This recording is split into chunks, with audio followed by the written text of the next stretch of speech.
isbedel walbo nolosha waxay ka timaadaa cashar aad ka baratay xanuun ku soo maray. aniga xanuun walbo ay soo maray adiga ayaa igu filan. ma aqaano sidaan ku ilaabo markaan soo xasuusto si dhab ayaan ku jeclaaday ilaa heer aan kugu aaminay naftayda. balse adiga waxaad i bartay dartaa inaan dadka iyo duunyadaba u naco. markaad i ilaalsan waysay oo aad fahmi waysay qiimaha aan lahaa ayaad i xumaysay. markaas ayaan bartay casharkii igu xumaa noloshayda. maxaad maanta iga daboonaysaa? miyaad ilowday dhibaatadii aad hore igu geysatay? mise hadda ayaad dareemaysaa shalayto markaan ku jeclaa? misene aan daacadda kuu ahaa?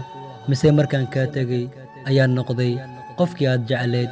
hadduu jaceylku qiimo leeyahay kalsoonidana wanaagsan tahay, adiga ayaa i daayacay oo dadka iga dhowrsan waayey, nafta ii quuri waayey, badweynta jaceylkana ila dabaalan waayey oo moolka igu sii daysay. doqon baad igu noqotay oo dhaymankuu haystay dhowrsan waayey. ku dhaafay aniguye iga dhammaaw oo iga daa calaacalka.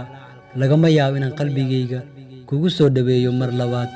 waxaan kuu rajaynaa qof aan aniga ahayn.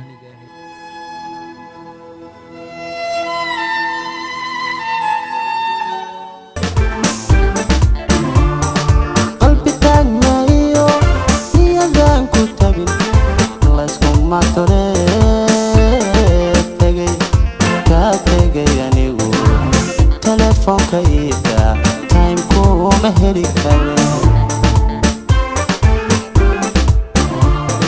qalbi taagnayo niyadan ku tabin layskuma tole tegay anigu ka tegay telefonka ida time kuma heli karo